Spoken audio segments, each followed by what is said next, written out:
오늘 이렇게 방언 통역에 대한 중요한 그 영적인 원리들을 얘기할 건데, 은사가 열리는 것보다 더 중요한 문제는 방언 통역이 어떤 식으로 이루어지는지에 대해서 그걸 알아야 됩니다. 근데 이 부분에 대해서 여러분에게 말씀을 전할 때에 이것은 성령께서 저한테 은사를 열어주시고, 또 그 다음에 성령께서 계시하는 것, 그 다음에 이제 이것을 많은 목회자들, 18년 전부터 목회자들과 평신도, 심지어는 학생들까지도, 제가 학생 집회 7년 동안 했는데 학생 집회를 할 때에도 이 학생들한테도 방언 통역 은사를 열어줘서 실제로 그 현장에서 경험하는 것을 제가 보고 또 이것을 사역을 했기 때문에 오늘 이 말씀을 이렇게 나누어지고, 좀 여러분과 함께 이제 이것이 단지 제가 오늘 처음 하는 게 아니라 18년 전부터 해왔던 사역이기 때문에 반드시 오늘 이 밤에 보니까, 제가 지금 방언을 이렇게 시작할 때 방언을 해보니까 많이들 그 전에 준비하고 기도를 하신 것 같아요.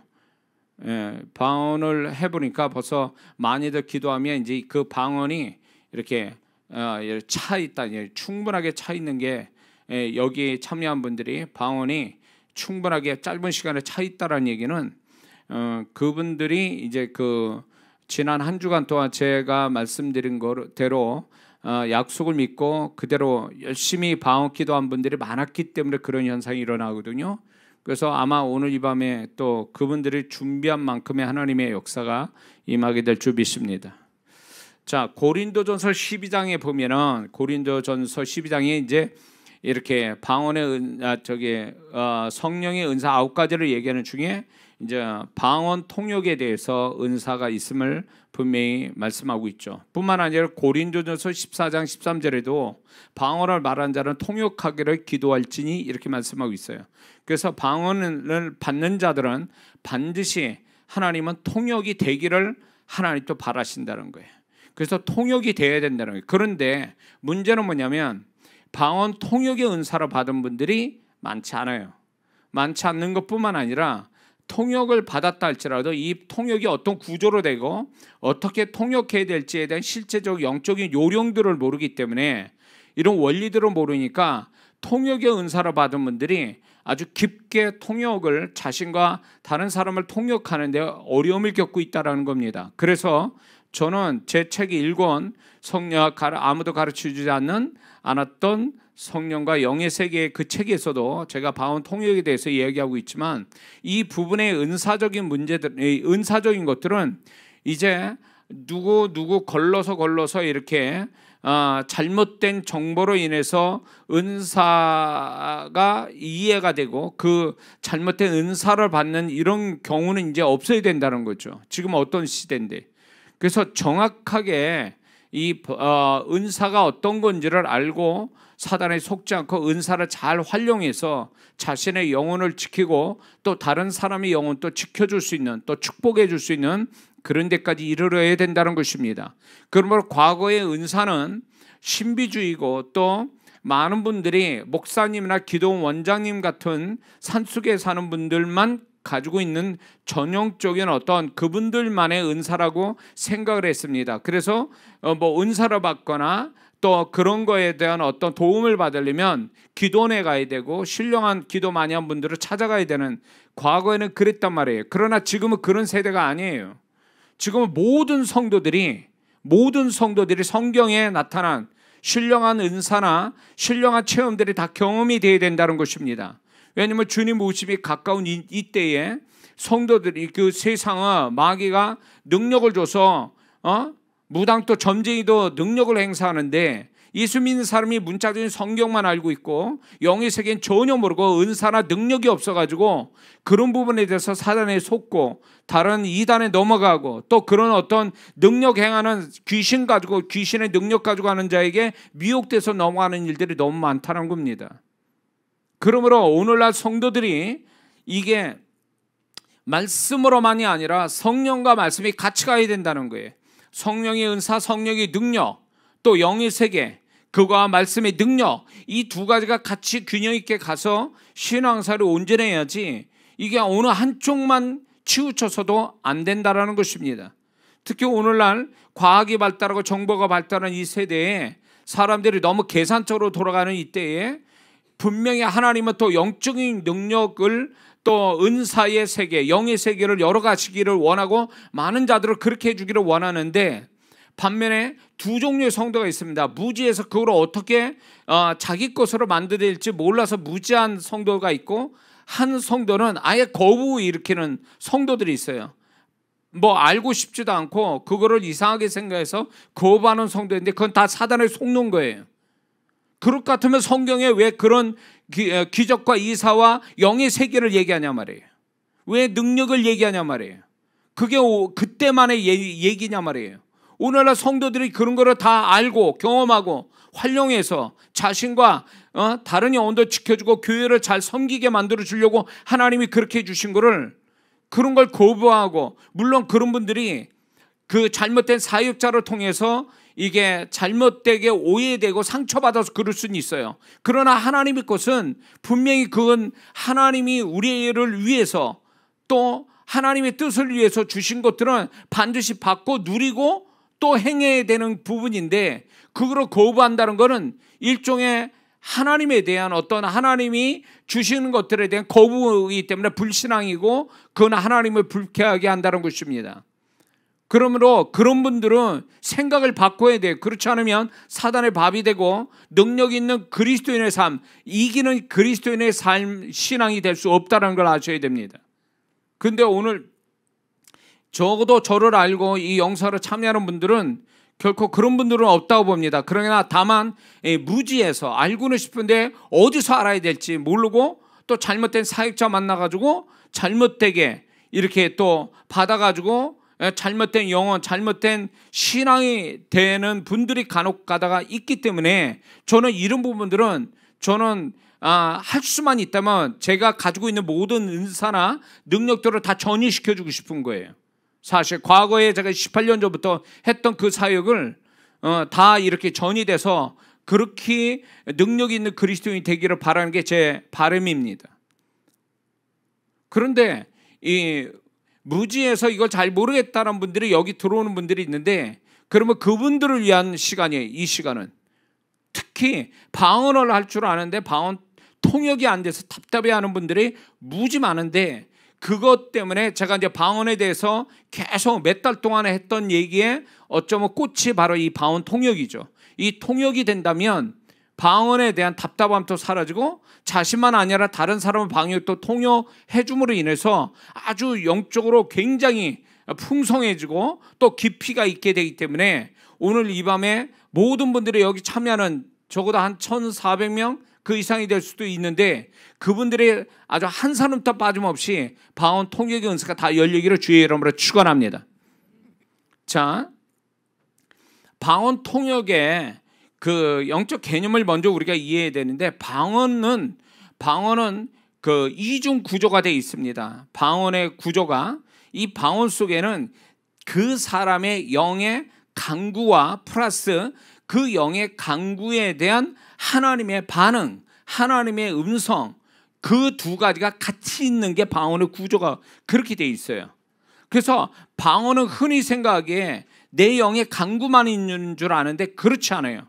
방언은 반드시 그 자기 영의 강구와 거기에 반응하시는 하나님이 같이 있기 때문에 방언 통역하다 보면 이게 그 사람의 영의 강구로만 얘기하다가 어느 순간에 또 하나님의 말씀하는 것처럼 나오는 이유가, 이게 그 방언의 구조가 그 사람의 영의 강구와 거기에 반응하는 하나님이 거기에 계시기 때문에 그렇다는 거예요. 그래서 방언 구조가 그렇기 때문에 방언 통역이라는 건 결국 뭐냐, 방언을 성령이 주시는 영감으로 자신이나 다른 사람들의 방언 속, 다시 말해서 영의 강구나 영의 비밀, 동시에 하나님의 음성과 하나님의 비밀을 해석하는 것이 방언 통역이다라는 것입니다. 그래서 이거를 또 이렇게 표현할 수 있어요. 방언은 결국 그 영의 비밀을 말하는 거와 하나님이 그 영에 대한 비밀을 또 말해주는 이 두 가지 비밀이 있는 게 방언이라는 거예요. 그런데 이것을 해석한다는 거예요. 성령이 주시는 영감으로 해석한다는 것입니다. 그런데 이것이 세상 언어 문법적으로 해석되는 게 결코 아니라는 것입니다. 그래서 어떤 분은 이렇게 착각하고 있어요. 방언을 하니까 방언 통역을 할 때에 그 사람이 한마디 말하면 그게 한마디 뜻이 있는 줄 알고 있어요.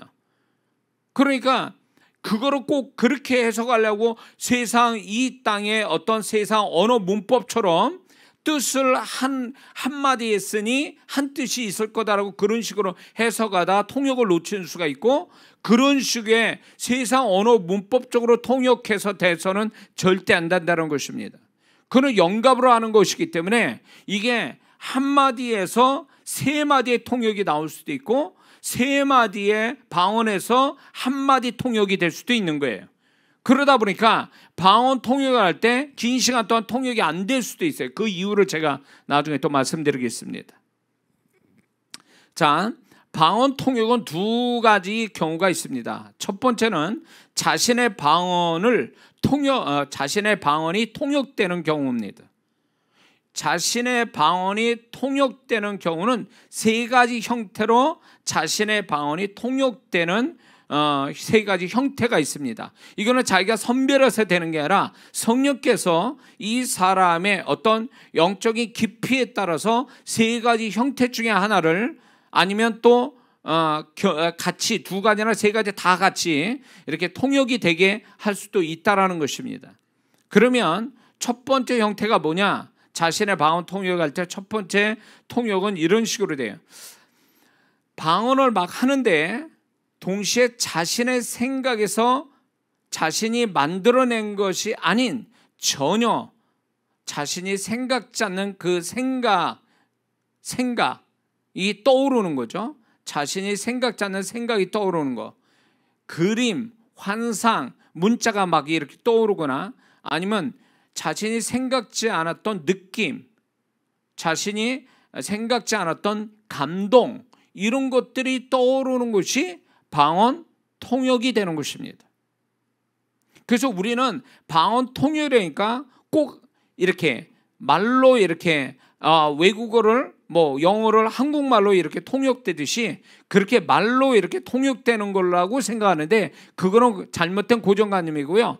이 그 방언의 통역은 언어로만 통역이 되는 게 아니라 이런 어떤 생각 속에 그림, 환상, 문자 같은 게 떠오르거나 느낌, 영적인 느낌이나 어떤 그 감동, 이런 것들이 다 해석이 된다는 것이에요. 그게 해석의 형태가 된다는 것입니다. 그래서 또한 이런 것을 자기도 모르게 이런 걸 기도하는 것 같아 라고 하면서 자기도 모르게 자기가 방언하고 있는데 내가 이런 거 기도하는 것 같아 라고 하는 생각이 저절로 떠오른다면 그게 통역이, 자기 방언의 통역이 되는 거라는 것입니다. 이해가 되시죠? 자, 이게 첫 번째 형태의 자기 방언의 통역입니다. 하나의 형태. 두 번째 형태는 이런 거예요. 자기의 방언 통역의 두 번째 형태는, 방언을, 이런 분들이 참 많아요.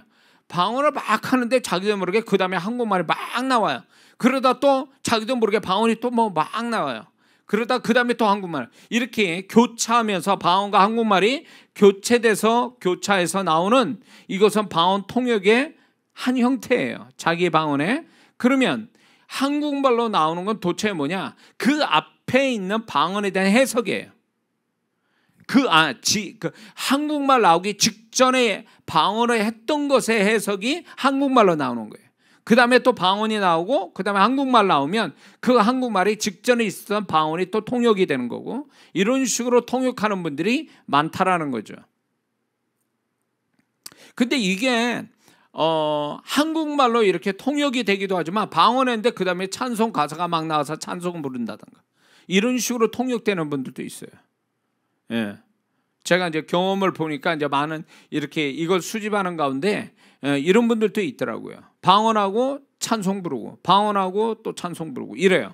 근데 그 찬송이 어떤 가사가 특정한 어떤 가사만 부르는 거예요. 그게 바로 그 앞에 있는 방언에 대한 해석으로 그렇게 통역이 되는 거죠.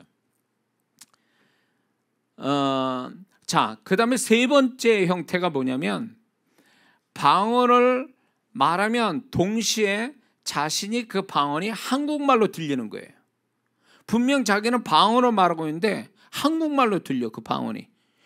이 정도는 소위 말하면 이 정도 한국말로 동시에 들린다라는 것은 이분은 방언 통역의 은사만 아니라 영감에 있어서 다른 사람보다 특별하게 깊은 영감을 갖고 있는, 영감에 대해서 다른 사람보다 깊은 영감이 있는 사람이에요.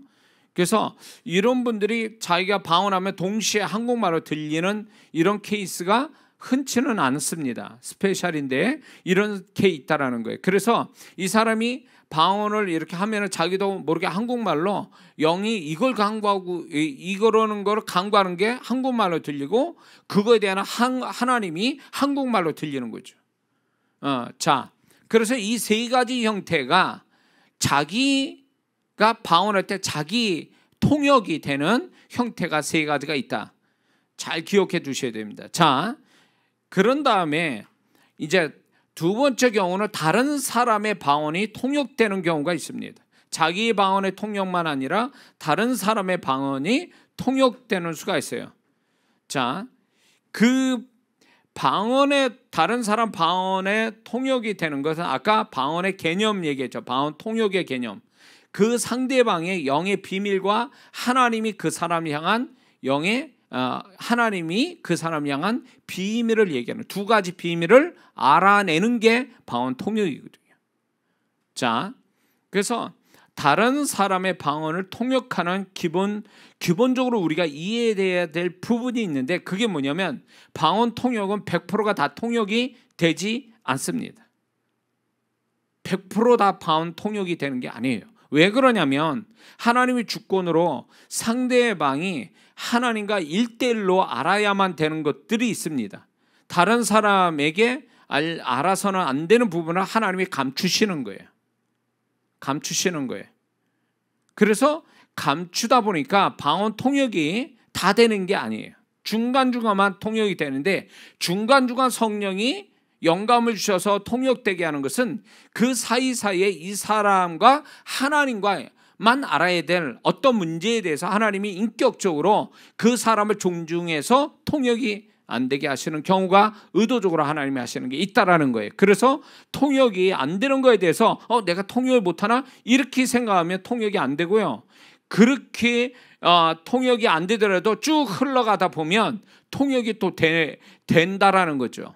그래서 아까 얘기한 것처럼 방언 통역이 100% 다 된다. 한마디 했으니 한 뜻을 얘기해야 되고 두 마디 했으니 두 가지 뜻을 얘기한다. 그런 개념이 아니라는 거예요.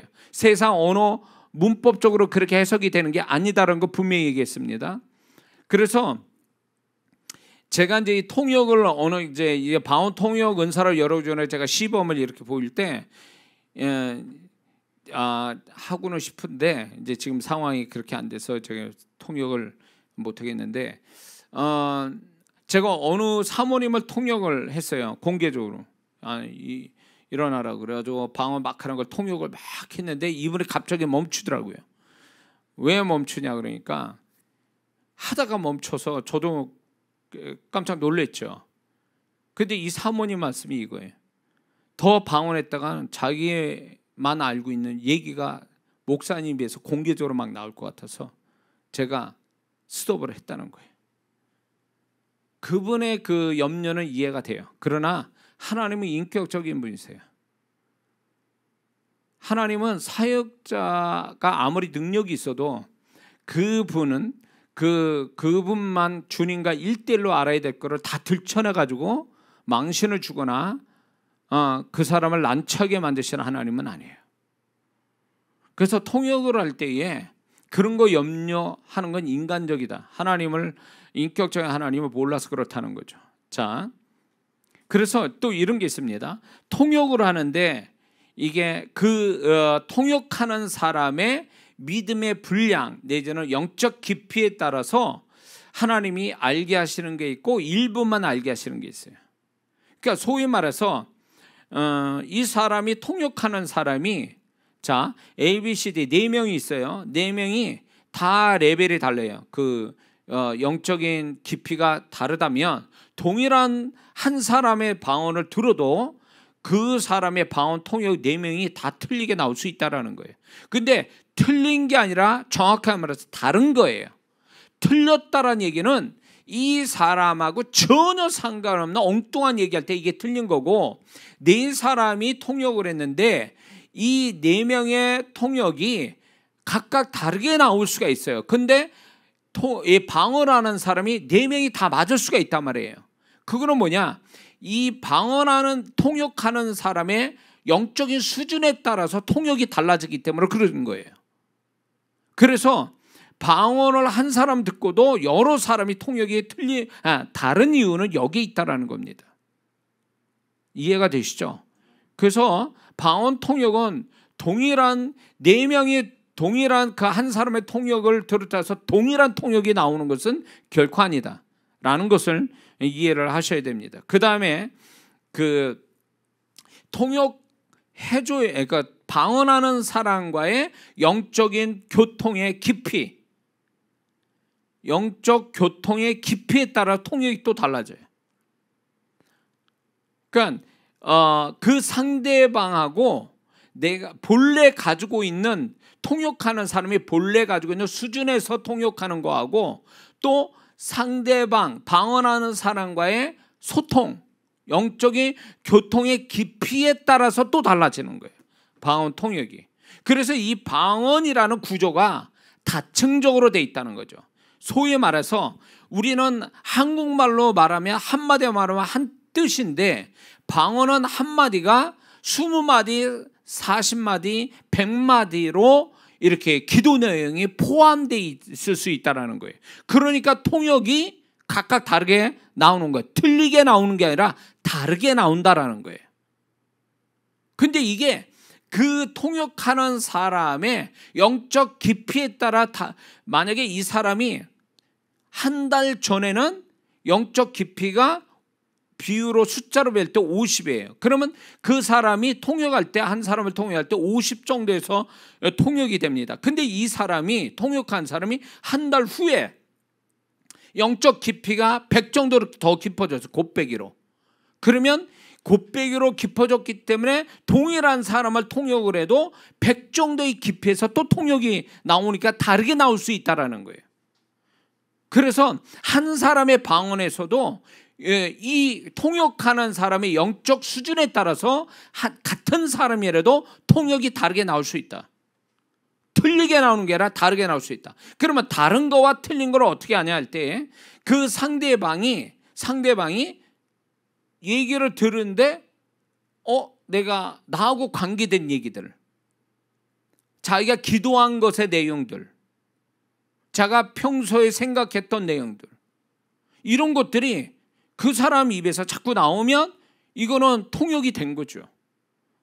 이건 그런데 오늘은 어제는 그 얘기했는데 오늘은 동일하게 또 그 사람이 통역하는데 딴 얘기가 나온다라고 할 때 그게 전혀 틀린 얘기가 아니라, 상관없는 얘기가 아니라 이 지금 방언하는 사람과의 또 다른 거를 얘기하고 있다라면 이건 통역이 되는 거죠. 그러니까 이 통역이, 이게 한 사람 놓고도 그 사람과 소통이 얼마나 깊으냐, 그 통역한 사람이 깊이가 어느 정도냐, 이게 따라서 방언 통역이 엄청나게 또 달라질 수 있다. 틀린 게 아니라 달라질 수 있다. 이게 그래서 통역 자체가 아주 다른 은사보다도 이 변동사항이 많은 거예요. 다만 이게 이제 상대방이, 방언하는 사람이 전혀 엉뚱한 소리를 하면 통역한 사람이 그건 틀린 거예요. 그래서 틀리다 맞다라는 것은 그 방언하는 사람이 더 잘 알잖아요. 자기 이야기를 해주는 거니까, 자기 영의 비밀을 얘기하고 그 하나님의 비밀을 또 얘기하는 거니까 그 사람과 전혀 상관없는 얘기가 있을 수는 없거든요. 그래서 방언 통역, 그런데 또 이런 게 있어요. 이런 경우가 있단 말이에요. 그게 뭐냐면 이 사람의 영을 해석을 하다 보니까, 통역을 하다 보니까 혼에서 감지 못하는 영에서만 아는 걸 얘기할 수가 있어요.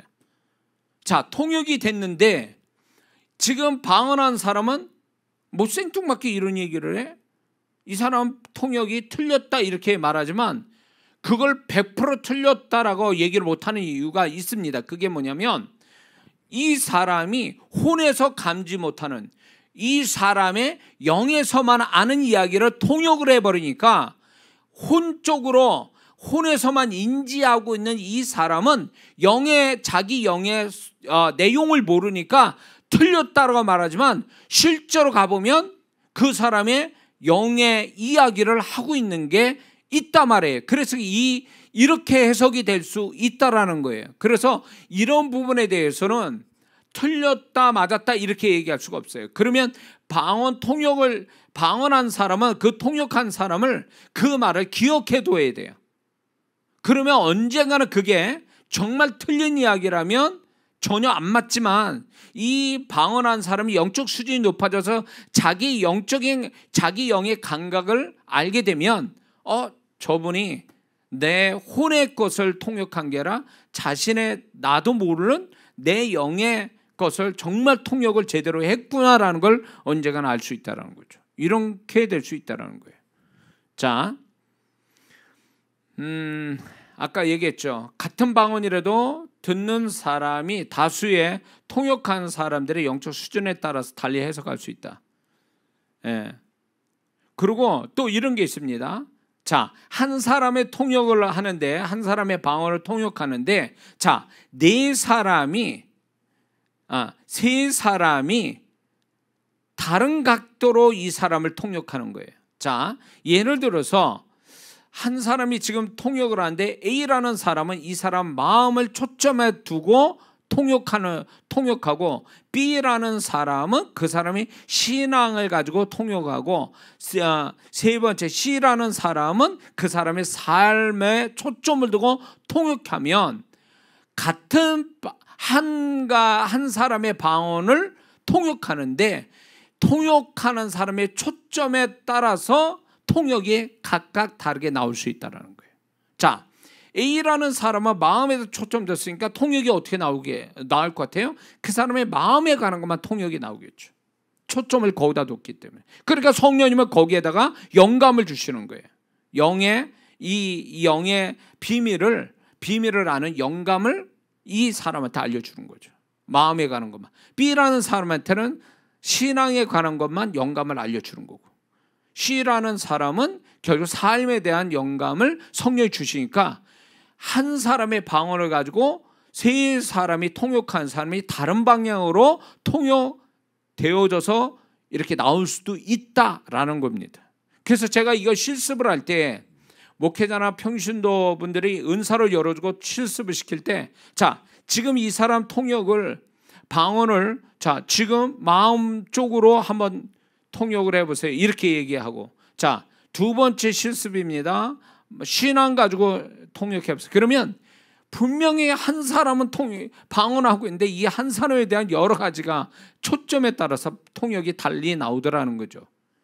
그러면 이 방언 자체가 구조 자체가 이 방언 안에가 아주 다층적 기도 내용이 들어가 있다는 걸 얘기하는 거예요. 그렇죠? 자, 그렇게 이해를 해야 됩니다. 자, 그런데 이런 것도 있어요. 영의 비밀만 얘기하는 게 아니라 이 사람의 혼의 이 내용들이 영의 그 영에 속하여서 그 영의 이제 혼에 계속 반복된 혼의 상태가 영의 상태로 접속이 돼가지고 그 영의 상태를 방언으로 통역해 보니까 이 사람이 혼에 원래 가지고 있었던 게 통역이 되는 수가 많아요. 자, 예를 들어서 이 사람이 지속적으로 슬픔을 갖고 있다고 쳐보세요. 혼적으로 이 사람이 슬픔을 계속 갖게 되면 영은 혼이 지속적인 어떤 슬픔의 감정을 갖고 있으니까 영도 거기에 영향을 받는 거예요. 그러니까 영도 슬픔을 갖고 있어요. 어느 부분에 대해서. 그러면 이 통역하는 사람이 통역을 할 때 뭐가 오냐? 이 영이 슬픈 거를 통역을 해버리는 거예요. 그러면 영이 슬픈 걸 통역했지만 사실 이 슬픔은 혼에서 출발됐기 때문에 그 방언한 사람이 알고 있어요. 아, 내 영이 지금 내가 혼에 슬퍼하는 거를 내 영도 지금 이게 전이가 돼가지고 영이 슬퍼하고 있구나, 이런 이거는 이제 기가 막힌 거죠. 방언 통역으로만 알 수 있는 거예요. 자기 영의 상태를 그렇다는 걸 알고 있는 거죠. 그러니까 평소에 이 사람이 혼의 상태, 그 사람이 늘 말해왔던 거라든가 혼의 어떤 여러 가지 지속적인 상태들이 영의 접속이 돼가지고 영의 상태가 돼버리는 거예요. 영의 상태가 돼서 그걸 해석하는 거죠. 그럴 때 이 방언한 사람은 깜짝 놀라는 거예요. 왜? 자기가 혼에서만 그게 있는 줄 알았더니 자기 영도 그 상태로 있다라는 걸 알게 되는 거예요. 그러니까 혼의 상태가 계속 안 좋잖아요. 그러면 뭘 얘기하냐, 그게 그 사람의 영의 상태도 안 좋다는 걸 얘기하는 거예요. 왜? 혼의 상태가 계속 영에다가 영향을 줘서 영의 상태가 안 좋아지는 거예요. 그걸 통역하는 거죠. 방언 통역은 그 사람의 영의 비밀을 통역하는 거고 그 영에 대한 반응하시는 하나님의 비밀을 얘기하는 거지 혼을 통역하는 게 아니거든요. 이해가 되시죠? 모르겠어요. 다른 분들이 이런 방언 통역에 대해서 자세히 얘기하는지 모르겠지만 이제 제가 성령으로부터 계시받고 경험하고 검증된 얘기들을 지금 하고 있는 건가요? 제가 이건 틀림없는 거예요. 자, 이런 경우가 있을 수 있어요. 자기 방언은 통역이 안 되는데 상대방의 방언이 통역되는 수가 있어요. 자, 이거는 무엇을 의미하냐면 이 사람은 자기 방언을 통역하기에는 아직 영적 깊이가 안 되니까 다른 사람 통역은 되는데 자기 방언이 통역이 안 될 만큼 영적 깊이가 아직 없는 거예요. 그래서 이 사람이 계속 소위 말해서 자기 방언의 통역이 될 때까지 깊이 있게 방언을 많이 하다 보면 스스로 자동적으로 자기 방언을 통역하게 돼 있어요.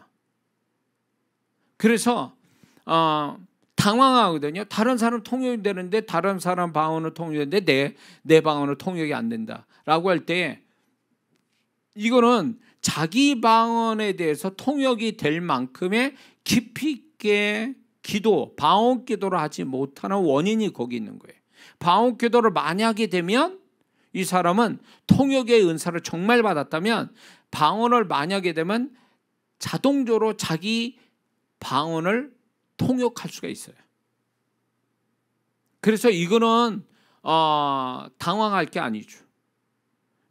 자, 다른 사람의 방언을 내가 은사를 받아 통역을 할 때에 자, 이 사람의 방언을 들었어요. 한 5분간 들었습니다. 근데 한 10가지를 얘기했는데 한 가지만 맞고 9가지는 틀려. 그러면 이게 방언 통역이 된 겁니까? 안 됩니까? 방언 통역 은사를 받은 거예요? 안 받은 거예요? 이게요, 많은 분들이 착각하고 고정관념이 뭐냐, 내가 9가지 틀리고 하나 맞았다고 그래서 이렇게 생각해. 나 방언 통역 은사 못 받았나 봐. 이렇게 생각하는 것은 잘못된 생각이라는 거예요. 중요한 거는 한 가지만 맞았다면 그건 통역이 열린 거예요. 자, 이걸 어떻게 이해되냐면 자전거 처음 배울 때 어떻게 했습니까?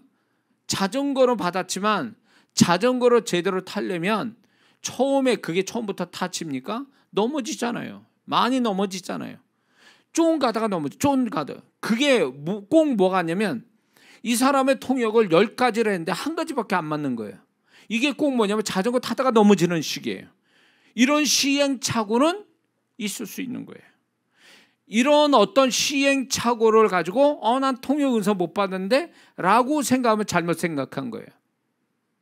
어린애가 태어나면서 바로 걷습니까? 바로 말하고? 아니잖아요. 과정이라는 게 있잖아요.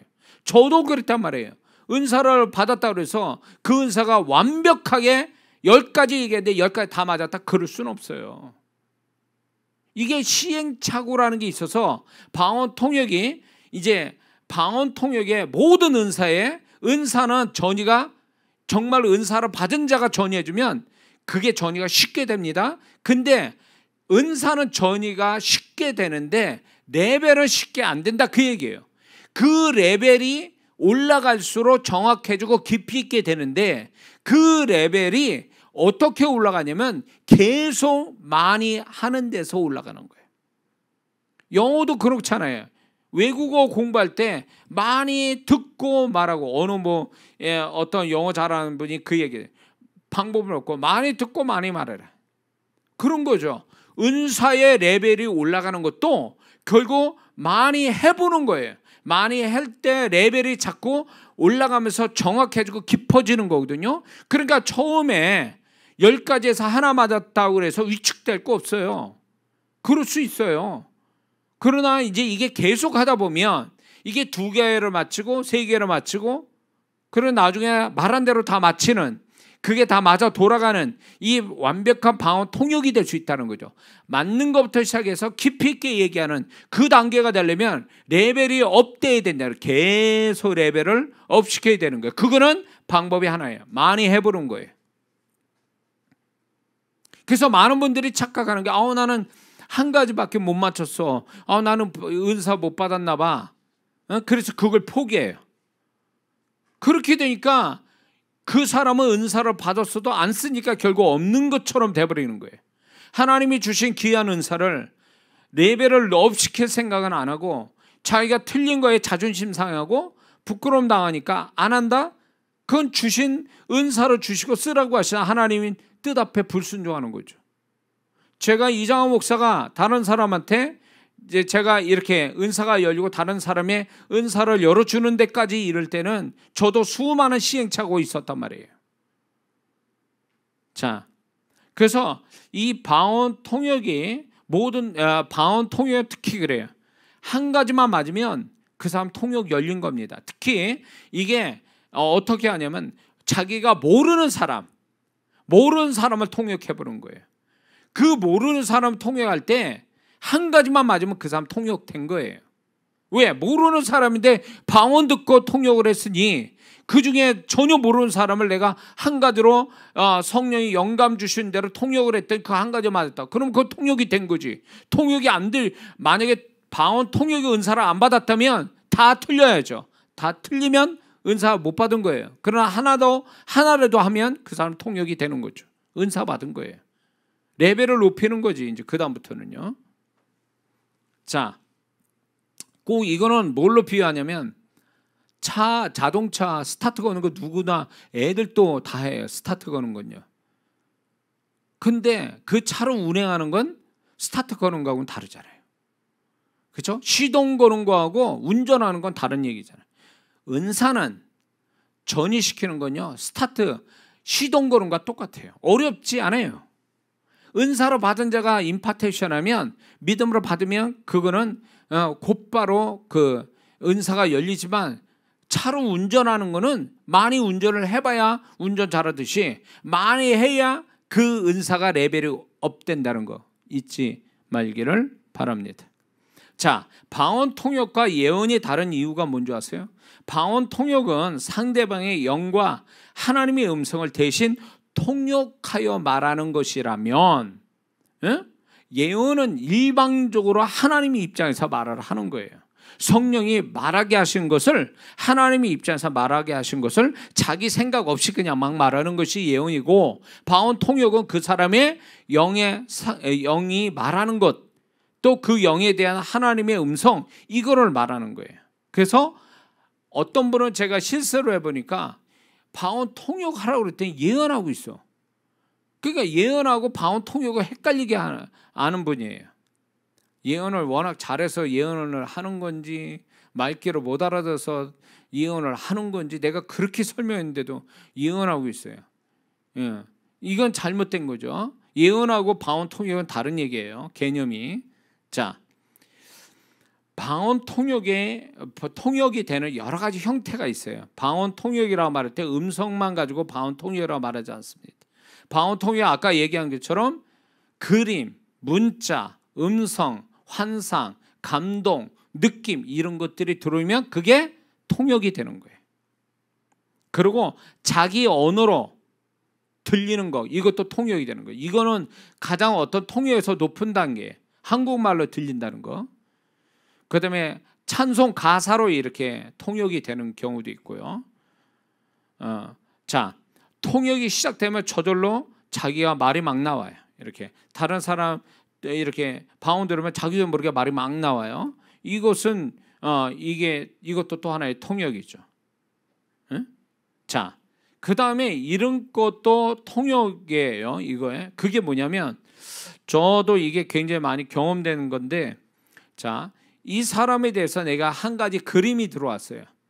그래가지고 제가 지금 방언을 듣는데 이런 그림이 지금 하나님이 보여주셨습니다. 그래서 이제 이렇게 그림을 얘기를 하는데 나도 생각지 않았던 그림을 얘기하는데 이 그림에 대한 해석이 말하면서 자꾸 해석이 되면서 다음 말이 쭉쭉쭉쭉 나오는 거예요. 자기도 모르게. 그러면 그 하나의 그림이라는 하나를 하나님께서 그 그림이라는 영감을 주어서 얘기를 하는데 그 다음 말이 나도 모르게 막 쭉 설명이 나오면서 또 다른 말이 나온다면 그것도 방언 통역이라는 거예요. 그 자체도. 그래서 여러분들이 통역을 할 때에 만약 그림이든 환상이든 느낌이든 이렇게 처음에 들어온 걸 가지고 얘기를 하는데 이게 끊어지지 않고 나도 모르는 사이에 이 말에 대해서 자꾸 이어지는 말들이 있다라면 그 이어지는 말도 그게 방언 통역이에요. 구체화된 통역이에요. 이것도 통역이라는 거 잊지 마세요. 자, 그렇다면 이제 방언 통역의 세 가지 방법이 있어요. 세 가지 방언 통역의 방법이 있습니다. 자, 이거를 여러분들이 이제 나중에 여러분들이 좀 실습을 하면 좋겠다라는 생각이 듭니다. 자, 세 가지를 다 해보셔야 돼요. 첫 번째는 보편적인 어떤 그 방언 통역의 방법이에요. 전통적인 방언 통역. 그게 뭐냐면 상대방의 방언을 다 듣는 겁니다. 방언을 다 듣는 가운데 성령께서 영감 주신 소위 말하는 그림, 문자, 환상, 이렇게 느낌, 감동 이런 것들이 쫙 들어오는 거를 얘기를 해주는 거죠. 이게 이제 보편적인 방언 통역이거든요. 전통적인 방언 통역이에요.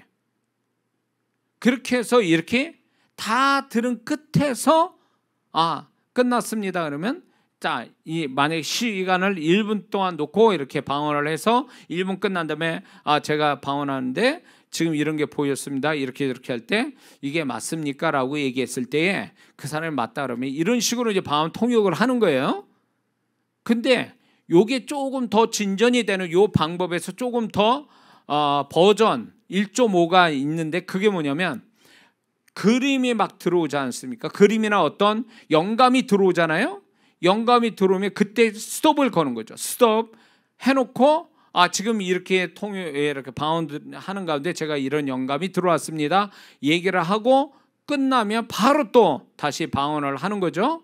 상대방이 방언하면 방언하다가 중간에 또 뭐가 들어오면 스톱 걸고 또 얘기해주고 방언하다가 또 뭔가 들어오면 스톱 걸고 여기 이런 식으로 중간중간 끊어서 설명해주고 얘기해주고 또 방언 듣고 또 뭐 이렇게 하면서 이렇게 하면서 이렇게 하는 것이 보편적인 어떤 방언 통역의 방법이에요. 이렇게 하는 게. 그래서 다 듣고 하는 게 있고 중간중간 끊어서 영감 들어온 걸 얘기하고 이어서 또 그렇게 하는 이게 이제 버전 1.5인데 이런 식으로 하는 것이 보편적이다. 근데 이제 이게 이제 그 끊어서 이렇게 들어온 대로 방언을 통역해주고 들어온 대로 통역해주고 이러면 무슨 현상이 오냐면 다 듣고 통역하는 것보다 훨씬 더 깊게 들어갈 수 있어요. 이렇게 하면.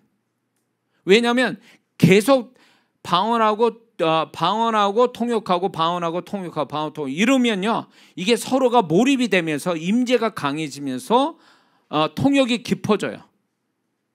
예. 그래서 이렇게 하다 보면 굉장히 재미있어요. 이게 깊게 들어가니까 이런 식으로 하는 게 제일 보편적이에요. 자, 이렇게 하는 사람들 많고 두 번째는 통역이 어떤 방법을 하냐면 이런 겁니다. 상대방의 방언을 듣습니다. 방언을 듣는데 나도 같이 그 상대방 방언하고 같이 리듬을 타면서 방언을 같이 하는 거예요. 그러면 무슨 현상이 오냐? 그 방언하는 사람과 같이 방언을 같이 말하면서 발음은 틀리지만 템포로 맞추는 거죠. 그래서 같이 방언하다 보면 통역하는 사람이 그 방언을 같이 이렇게 할 때에 영의 사이클이 잘 맞아 돌아가서 통역이 잘 되는 경우가 많아요. 그래서 그 사람이 방언할 때 나도 방언을 리듬을 맞추면서 방언을 발음은 틀려도 이렇게 하다가 영감 들어오면 스톱 걸고 얘기해주고 또 다시 같이 방언하고 이렇게. 근데 여기서 조건이 있어요. 뭐가 있냐? 통역하는 사람은 자기 상대방 방언보다 작게 해야 돼요. 왜 그러냐? 상대방 방언만큼 큰 소리로 하게 되면 자기 방언 해석이 되는 경우가 많아요.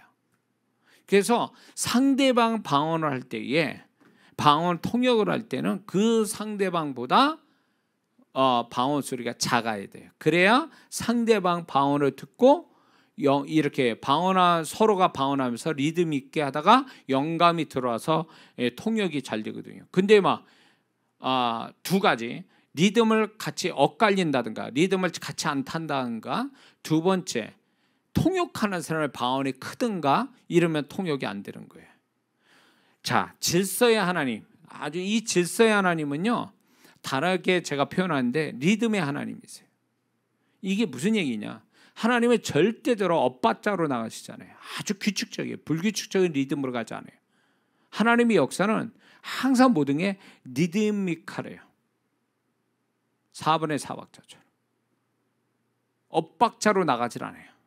그래서 이 엇박자로 나가면, 자, 방언을 이렇게 합니다. 두 번째 타입으로 이제 방언을 하죠. 이렇게 서로 이제 방언 리듬을 타요. 근데 엇박자로 나가면 바로 어떻게 되냐? 상대방 방언 리듬을 같이 타줘야 돼요. 근데 엇박자로 자꾸 나간다. 내가 그 상대방 방언하고 엇박자로 안 하면 통역이 안 돼요. 이게 같이 리드미컬하게 나가야 통역도 술술 들어와요. 근데 엇박자로 가거나 통역한 사람 발음이 크면 이게 통역이 안 된다죠.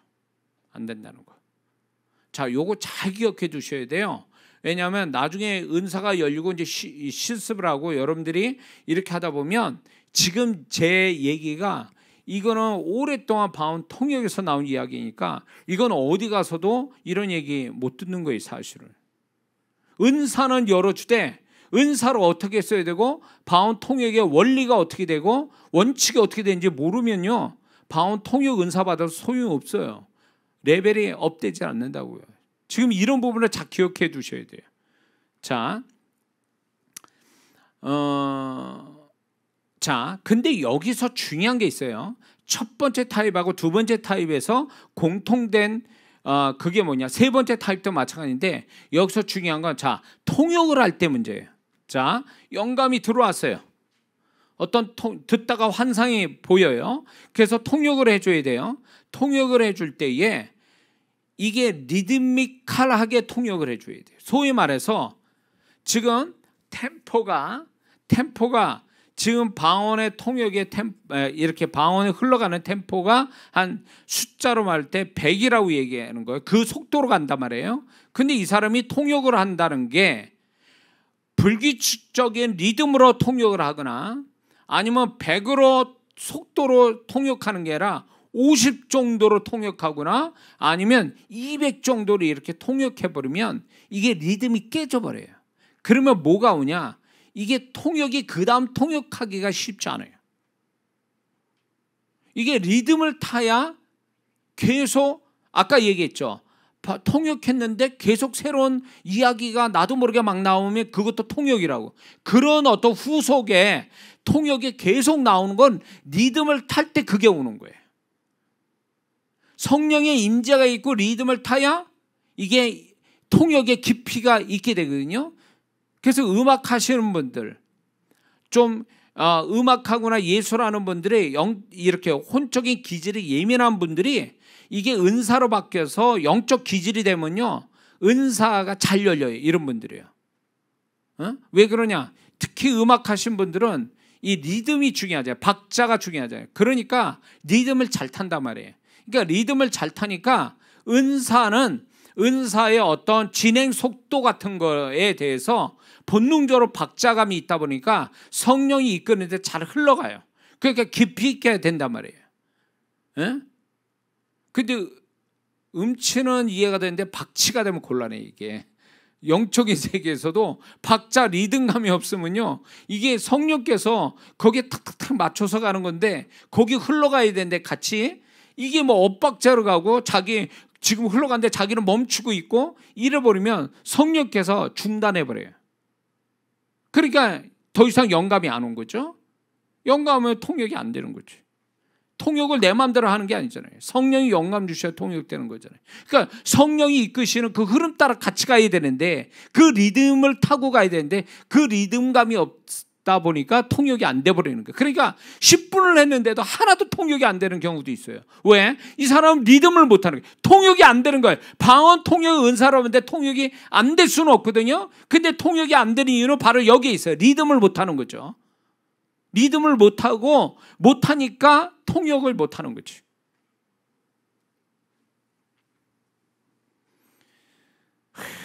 제가 이 18년 전부터 이 가르친 거를요, 이렇게 1시간 정도에 다 얘기한다는 게 이거 정말 엄청난 얘기예요. 지금 영상으로 참여한 분들은 복 받으신 줄 알아야 돼. 예? 이게 하루아침에 만드는 얘기가 아니에요. 지금 이게 하루아침에 내가 누구한테도 배운 것도 아니고. 자, 그 다음에 이런 게 있습니다. 자, 세 번째 타입이 이런 거예요. 방언 통역의 타입이 상대방이 방언하는 동시에 한국말로 동시에 같이 통역하는 거예요. 소위 말하면 그런 거 들어보셨잖아요. 외국 사람이 얘기할 때 바로 한국말로 다 통역을 바로바로 하는 거, 그런 식이죠. 방언을 말하면 동시에 같이 한국말로 하는 거예요. 들으면서 이렇게 통역하는 거죠. 예. 근데 여기서도 한국말로 통역할 때에 이게 자기 소리가 한국말 통역을 너무 크게 하면 흐름이 깨져요. 통역에 어떤 영감이 끊어질 수 있어요. 그러니까 이게 소리의 크기를 조절을 해야 돼요. 상대방의 방언을 듣고 통역을 하는 거지 자기 멋대로 얘기하는 게 아니거든요. 그러면 상대방의 방언을 집중해서 들으면서 말을 해야 되는 거, 한국말을 동시에 통역을 해야 되는 거니까 한국말을 크게 내면 안 되죠. 그 사람의 방언보다 약간 톤이 낮은 상태, 적은 상태에서 이렇게 한국말이 계속 나와줘야 되는 거죠. 예. 근데 그 통역이, 제가 실습할 때 이렇게, 강구형으로 통역하세요. 그러면 한국말로 강구할 때, 하나님 내가 이렇게 저렇게 하기를 원합니다. 그런데 이렇게 안 됩니다. 이렇게 그 사람의 영의 소리를 얘기하는 거거든요. 통역을 그렇게 합니다. 그러면서 이제 그 다음에 얘기할 때 이거에 대해서 하나님의 음성으로 통역하세요. 그러면 이제 이 부분에 대해서 하나님이 이 영혼에 대해서 어떻게, 이 예언하고 다른 거예요. 그 사람의 방언 속에서 하나님이 어떻게 말씀하는지를 얘기하는 거죠. 응? 그런 식으로 이제 통역을 두 가지 형태로 통역을 하는 거죠. 이렇게 동시 통역. 그러니까 동시 통역이라고 말하면 되죠. 동시 통역. 응? 그래서 이것도 리듬을 타야 돼요. 응? 그리고 이게 자기의 어떤 많이 통역하려고 욕심부리다가 통역의 어떤 그 흐름을 놓쳐서 영감을 못 받는 수가 많아요. 자, 그렇다면 이 세 가지 타입이 있다. 방언 통역에. 그러면 방언 통역의 기본적인 요령이 있습니다. 이거 잘 기억해 두세요. 나중에 이게 처음 듣는 분들은요, 지금 이 영상을 계속 들으셔야 될 거예요. 모르겠어요. 유튜브 상에서 방언 통역을 이렇게 얘기하는 사람이 있는지 모르겠지만 저는 이 부분을 적어도 신앙사라는 분들 모두가 다 방언 통역의 은사를 받기를 원해서 제가 이걸 남기는 거예요. 사실은 제가 잘나서 잘난 척하려고 남기는 게 아니라 오늘날 방언한 사람이 거의 다잖아요. 교회 다니면 다 거의 다 방언하잖아요. 90% 이상이. 근데 그분들의 고충이 뭐냐? 두 가지. 방언에 대해서 잘 모른다는 거와 두 번째, 방언하는데 통역받기를 원한다. 통역이 안 돼서 답답하다. 이런 게 두 가지의 문제가 있는데, 그 두 번째 그 방언 통역에 대해서 모든 방언하는 분들이 하나님 말씀대로 방언한 자는 통역하기를 기도하라고 그랬으니, 기도했으니 방언 통역을 받아야죠. 하나님 뜻이니까. 그래서 방언 받는 자는 이꼴 방언 통역도 해야 된다. 이게 공식화돼야 되는 거예요. 그래서 우리 한국 강산에 이 방언하는 분들이 다 통역이 된다면 얼마나 속이 시원하겠어요. 자기 영도 통역이 되고 영의 방언도 통역되고 다른 사람 방언도 통역해줘서 정말 서로가 덕을 세우는. 근데 이게 놀라운 게요, 외국에서는요 방언, 특히 그 유럽 계통의 사람들은요 방언도 이게 혀의 구조가 우리하고 다르잖아요. 우리는 딱딱 떨어지는 발음이 이게 방언하고 딱 일치가 돼요. 방언 발음도 그렇잖아요. 근데 그 유럽이나 미국 사람들의 발음은 이게 딱딱 끊어지는 발음이 아니다 보니까 방언하는 게 굉장히 힘들어해요. 그러다 보니까 방언을 받아도 방언을 많이 안 해요. 우리 한국 사람만큼. 그리고 방언 통역의 은사를 받은 사람이 또 지극히 적어요. 그래서 제가 알기로는 외국 사역자 중에 방언을 얘기하고 방언 통역을 얘기하는 분들이 많지 않아요. 왜냐하면 그 은사 자체가 이분들한테는 좀 불편하고 힘든 은사예요. 근데 우리한테 딱 맞는 은사거든요. 발음 자체도 그렇고 열정이 있고 기도하는 열정도 있고, 그러니까 이게 우리 방언과 방언 통역이 우리 한국 사람한테 최적화된 은사예요. 그러니 한국 사람은 방언하면 무조건 통역을 받아야 돼요. 근데 누가 통역의 은사를 열어주는, 공식적으로 주는 사람이 어디 있냐고요. 또 은사를 열어줘도 은사를 어떻게 써야 되는지 조차도 모르니까 아예 이걸 통해서 아주 그냥 싹 다 우리 한국에 있는 성도 방언한 분들이 다 이걸 통해서 다 방언 통역 은사 받아가지고 통역이 그냥 서로가 이렇게 잘 돼서 서로가 축복이 됐으면 좋겠습니다. 그 의미에서 제가 얘기하는 거니까 절대 이거 가지고 시비 걸지 마세요. 저는 주님의 마음으로 이렇게 하는 거니까. 자, 방언 통역의 기본적인 요령은요, 성령의 임재를 구해야 돼요. 서로. 왜? 임재 속에서 돼야 이게 통역이 잘 되거든요. 임재 없는 데서는 역사가 올 수가 없어요. 그러니까 성령의 임재를 먼저 필수적으로 임재를 구한 다음에 이제 한쪽은 방언하고 한쪽은 방언 통역을 해야 되겠죠.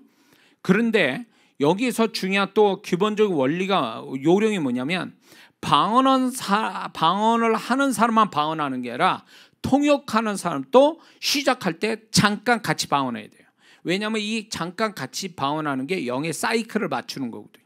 그러면 훨씬 더 그냥 통역하는 것보다 방언을 같이 하면서 잠깐 리듬을 타는 이것이 훨씬 더 통역하기에 수월해진다는 것입니다.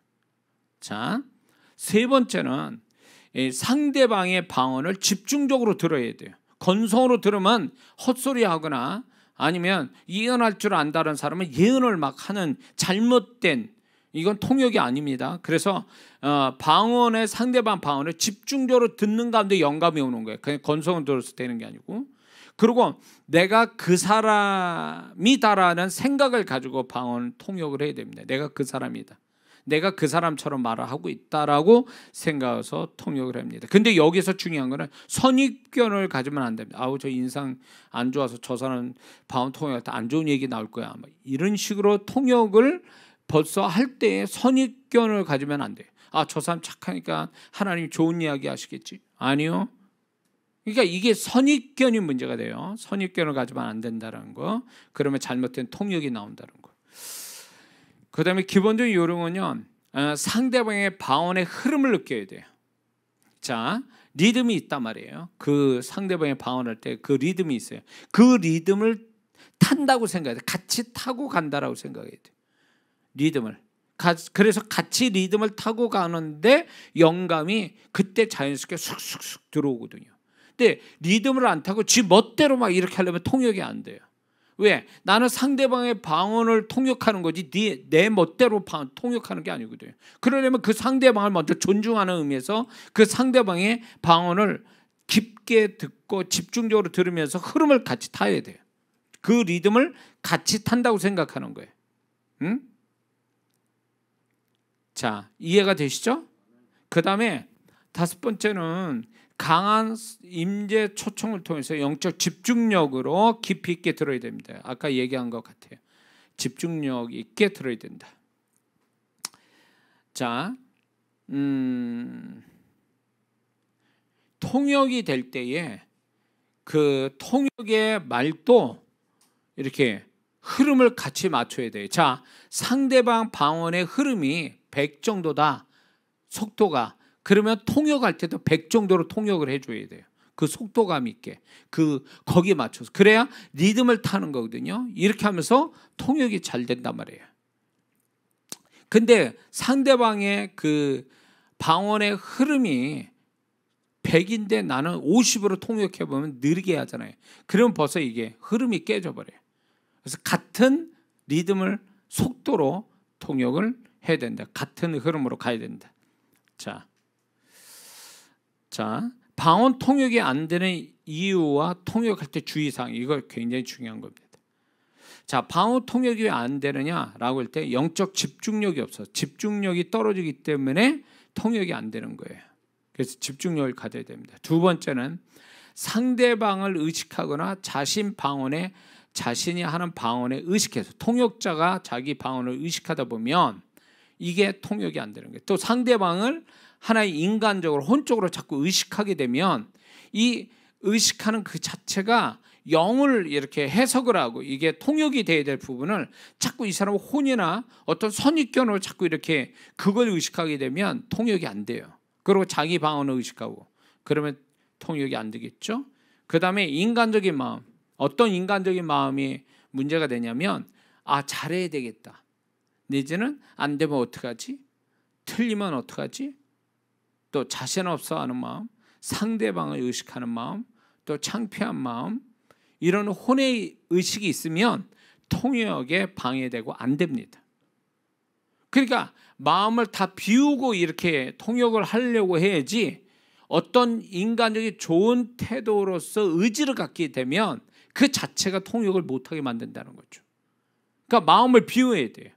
부끄럽거나 조바심 내거나 두려워하거나 안 된다는 생각, 아예 그런 걸 버려야 돼요. 담담한 마음으로 통역을 하는 게 제일 잘하는 거예요. 이해가 되시죠? 자, 그 다음에 자기 마음대로 지어서 말을 하기 때문에 통역이 안 되는 거예요. 이런 사람 많아요. 상대방 방언을 깊게 들어야 되는데 포기해버려. 그러다 보니까 자기 멋대로 막 통역은 돼야 되겠고, 그러니까 멋대로 말하는 수가 있어요. 그렇게 되면 통역이 안 되는 거죠. 예. 집중력 있게 들어야죠. 자, 그 다음에 왜 통역이 안 되는가?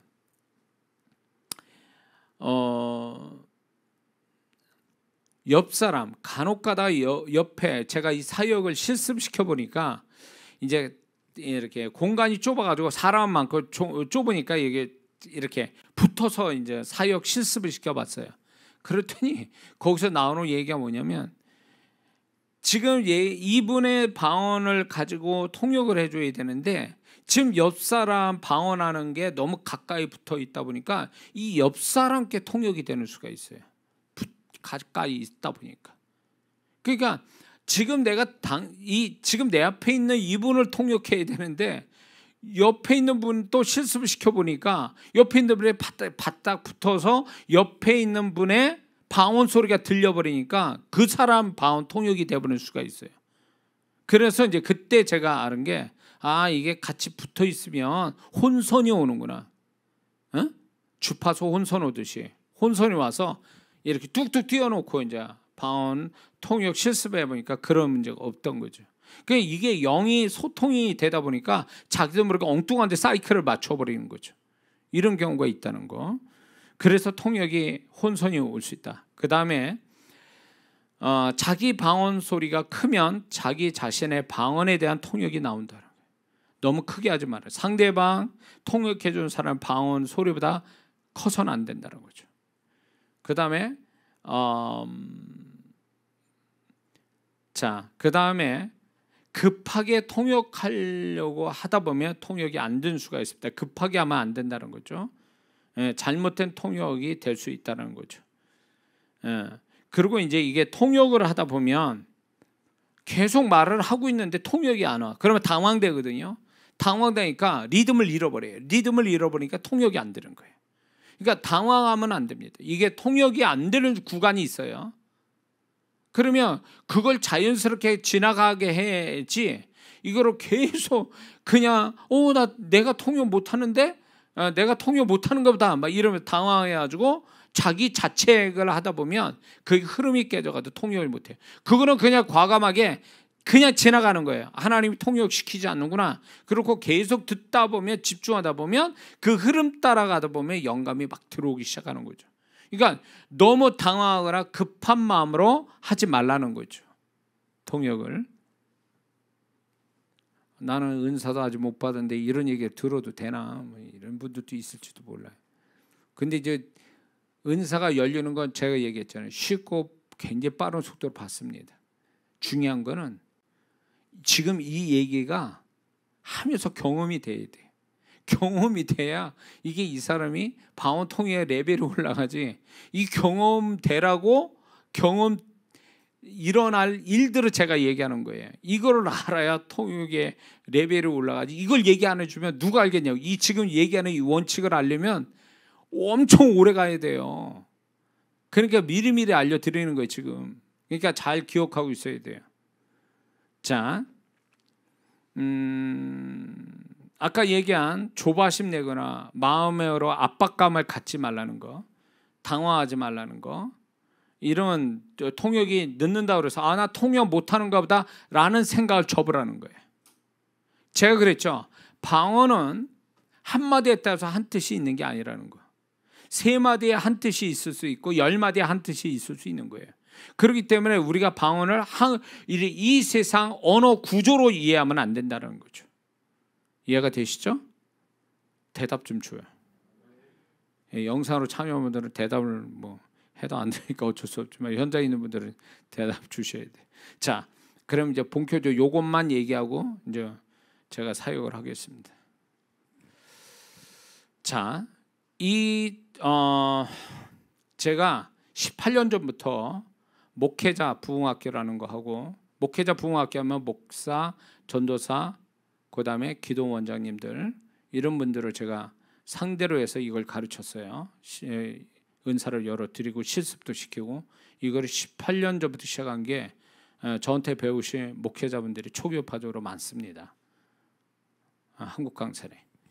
그리고 이제 평신도 부흥학교라고 해서 평신도 사역자분들을 제가 그분들을 모아서 또 이걸 가르쳤어요. 열어드리고, 이제 급기야는 학생 집회, 아이들 학생 집회를 14번, 7년 동안 14번 하면서 학생들을 또 이거를 열어주는 사역도 했고요. 그런데 자, 이거를 은사는 전의로 이루어지는데, 전의, 임파테이션이라고 해요. 전의로 이루어지는데, 이 전의는 아주 큰 원칙이 뭐냐면 믿음으로 이루어지는 거예요. 전의는 혈루증 여인이 예수님 옷자락을 잡아도 잡기만 하면 낫겠다는, 이게 이제 예수님의 옷자락을 잡는 순간에 전의가 일어났죠. 예수님의 능력이 흘러들어갔죠. 이게 소위 말하면 혈루증 여인의 믿음을 통해서 역사가 일어났단 말이에요. 똑같아요. 이 은사를 받는 것도 믿음을 통해서 받는 거지 현상이 일어나서 받는 게 아니거든요. 믿음으로 받는 거예요. 자, 그러면 믿음으로 은사를 받는데 이걸 전이 받는다, 임파테이션이라고 얘기합니다. 근데 이 전이는 3가지 조건이 형성이 될 때에 전이가 이루어져요. 쉽게, 첫째, 전하는 자, 이 전이를 일으키는 자의 은사와 믿음. 두 번째, 받는 자의 어떤 영적 상태와 믿음, 이게 있어야 되고, 세 번째는 뭐냐면 그 전이받는 사람의 현장이 중요해요. 자, 현장, 그 전이받는 사람, 그 다음에 전이시키는 자, 이 세 가지 삼박자가 맞아 떨어져야 돼요. 그 핵심이 뭐냐면 믿음이에요. 자, 그래서 전이가 일어나는 건 순식간에 일어납니다. 이거는 오래 걸릴 일이 아니에요. 이게 말 한마디에 예수처럼 말 한마디에 확 이루어지는 거기 때문에 그 순간에 정말 믿음으로 이제 전이를 시킬 때에 그게 순간적으로 받아들여서 역사가 오는 거거든요. 근데 여기서 기억해 둘게, 은사의 전이는 순간으로 이루어지는데 은사의 레벨은 계속 훈련해서 해서 올려야 된다는 거, 이거 차이를 아셔야 됩니다. 그래서 전이가 이루어지는 통로가 뭐냐? 세 가지라고 그랬습니다. 그게 뭐냐? 눈, 말, 그 다음에 터치, 세 가지로 이루어진다고 그랬어요. 눈, 말, 터치. 자, 그래서 영상으로 참여한 분은 지금 제가 이 단체적으로 목회자나 평신도나 학생들을 단체적으로 몇십 명, 몇백 명을 제가 이 사역을 했단 말이에요.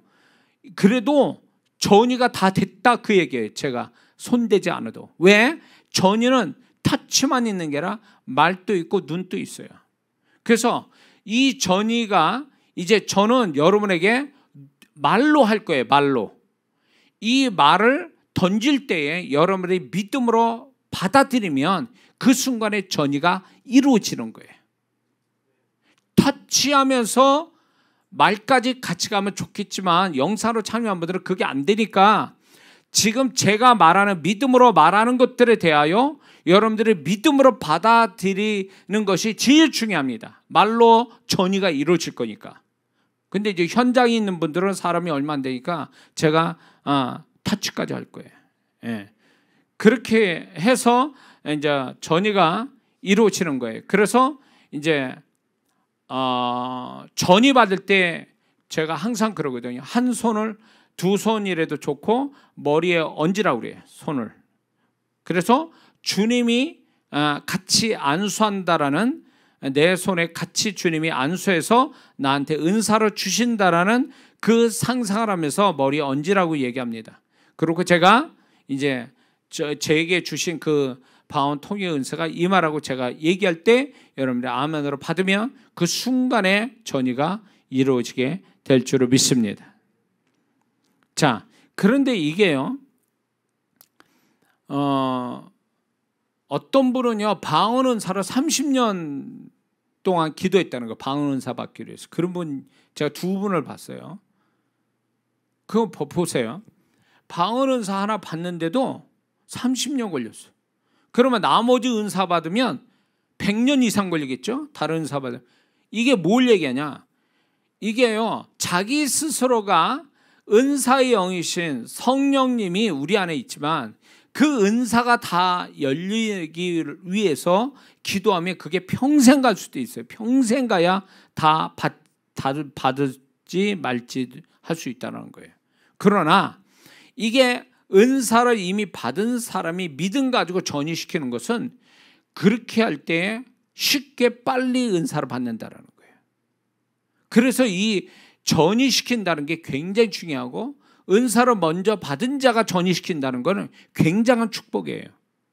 응? 방언 통역, 이거 평생 기도해도 방언 통역 못 받은 사람이 있습니다.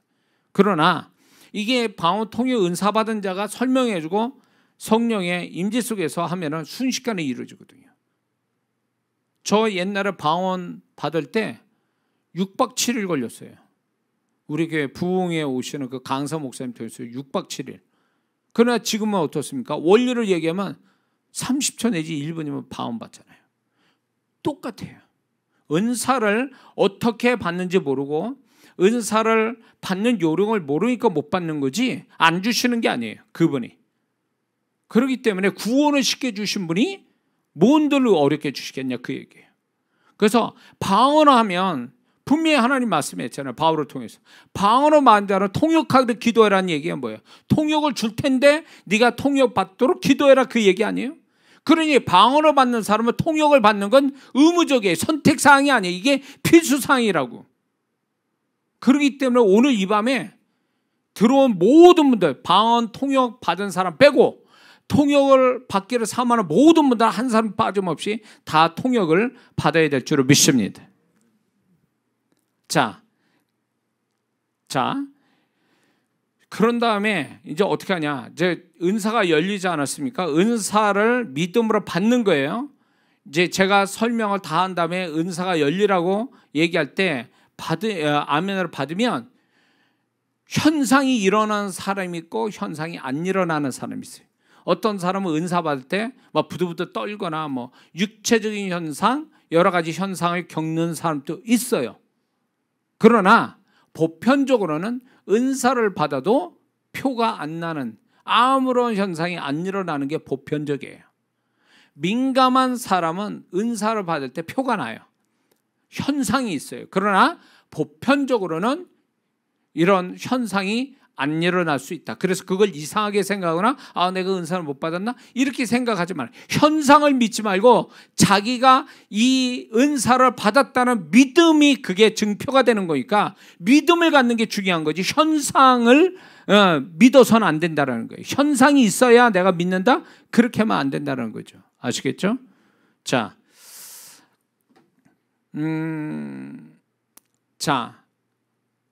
그리고 이제 이거를 여러분들이 은사를 받으면 정말 받았는가에 대한 원래 이거를 실습까지 다 해봐야 되는데 그렇게 되는 상황이 아니니까 은사를 받은 다음에 자, 만만한 사람 붙잡고 이제 방언할 줄 아는 사람 보고 방언하라고 해놓고 통역을 해보세요. 제가 가르치는 방법들. 그래서 한 가지만 맞으면 돼요. 한 가지만 맞으면 그 사람 뭐예요? 방언 통역이 된 거예요. 그래서 조금 난이도를 높여서 내가 전혀 모르는 사람이에요.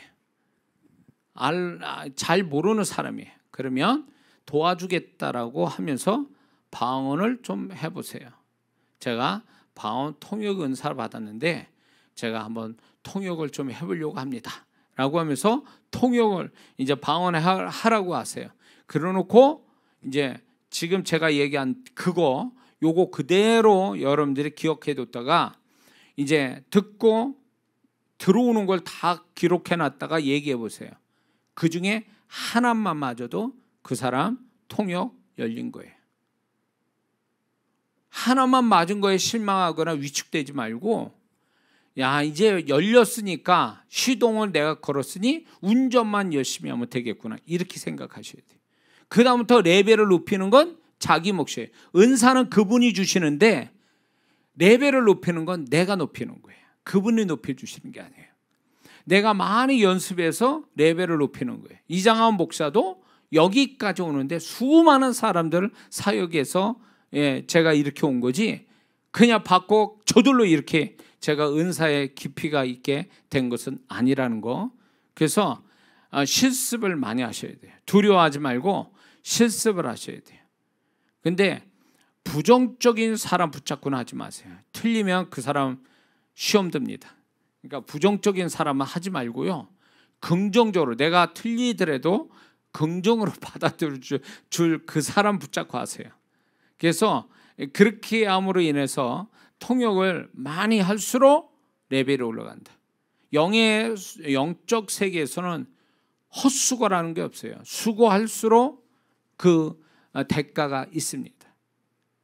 안 해서 그렇지 나는 임파테이션 못 받아서 문제지, 그 사람이 받았다면 레벨을 올라가는 건 시간 문제예요. 그 사람이 수고만 하면 되는 거니까. 이해가 되셨죠?